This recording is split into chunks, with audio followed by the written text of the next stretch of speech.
Assalamualaikum warahmatullahi wabarakatuh.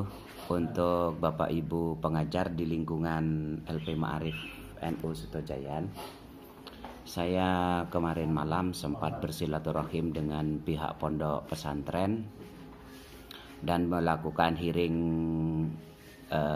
sistem belajar dengan anak-anak kita, baik itu di sanawiyah maupun di aliyah. Ada beberapa catatan bagi kita semuanya, Dewan Guru.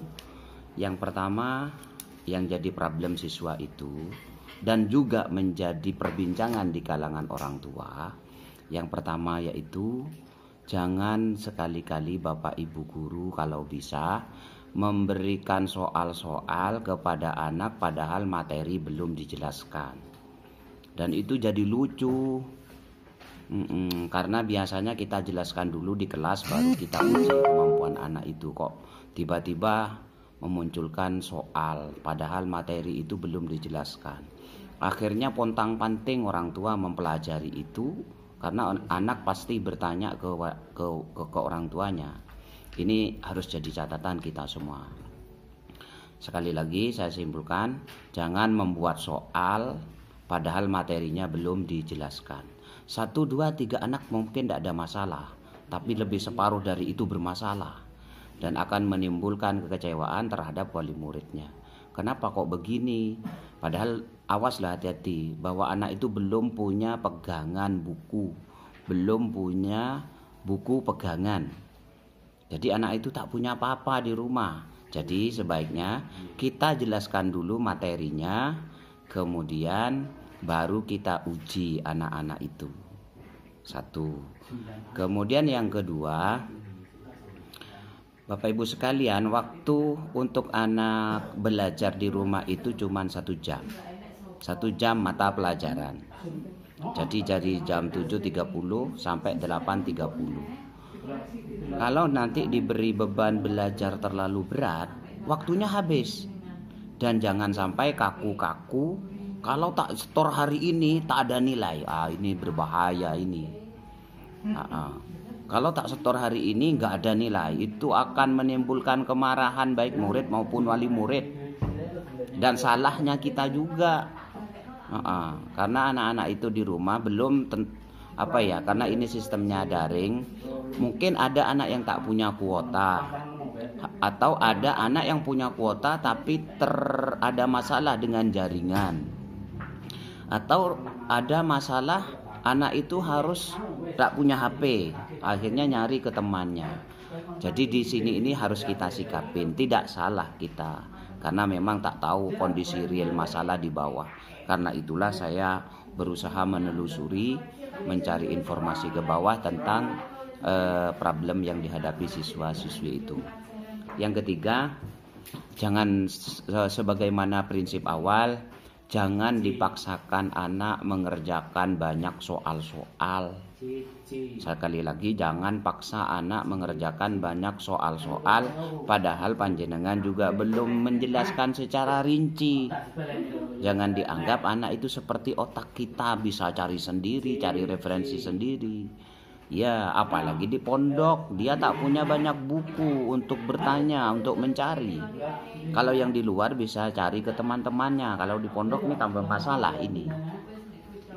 2. Ini ketiga. Kemudian yang keempat, Bapak Ibu guru sekalian, saran kami, kalau ada buku PDF atau buku resum atau buku yang berupa PowerPoint, terserah kepada panjenengan untuk mencarinya di mana, share ke anak sebagai materi. Nah, dari situlah mungkin kita itu suruh memberi kesempatan kepada anak untuk mempelajarinya di rumah. Kemudian baru kita uji dikit-dikit tentang pemahamannya itu. Jadi orientasi mengajar itu jangan berpikir ngasih soal begitu, seakan-akan nggak ada pekerjaan. Padahal materi anak itu berapa yang panjenengan berikan ke mereka. Inilah mereka berkeluh kesah dan terus terang kepada saya, khususnya yang ada di pesantren, pesantren Tahsinul Akhlak itu. Setelah ini saya sampaikan beberapa pertemuan dengan pihak pondok pesantren setelah video ini. Mungkin itu catatan, jangan dari saya. Sekali lagi jangan kaku-kaku dalam hal mengajar. Khawatir nanti ada wali murid langsung konfrontasi menemui pihak sekolahan dan pasti akan dipertemukan dengan gurunya yang dimaksud. Saya ulang lagi, kalau nanti ada komplain anak, ada komplain wali murid, maka pasti kami pertemukan dengan guru yang dimaksud. Agar juga merasakan apa yang dirasakan oleh mereka-mereka ini. Oleh karena itu, fleksibel berpikirnya, santai, yang penting pekerjaan anak tuntas selesai. Ini musim pandemi, musim musibah. Jadi itu harus dipahami bersama-sama. Silakan belajar bagaimana teknik mengajar di masa-masa seperti ini agar tak membebani murid, tak membebani wali murid dengan beli kuota yang banyak. Terima kasih. Silakan ikuti pertemuan saya dengan pihak pesantren berikut ini. Ini hearing dengan santri pondok beserta Pak Yai, santri-santri semuanya.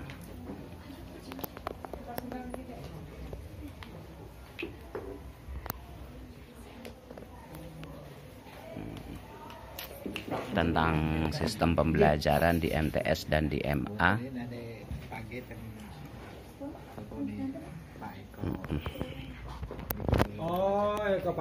Membahas tentang sistem pembelajaran daring di pesantren karena ternyata banyak masalah yang muncul di kalangan anak-anak, problem-problem. Maka malam ini malam Rebo ya.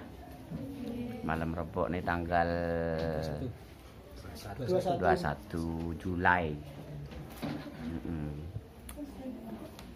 Ini kebetulan sama anak sanawiyah, tadi anak aliyah sudah selesai. Hari ini anak sanawiyah. Karena katanya dari pesantren ada beberapa kendala yang harus disampaikan ke pihak sekolah. Oke, terima kasih.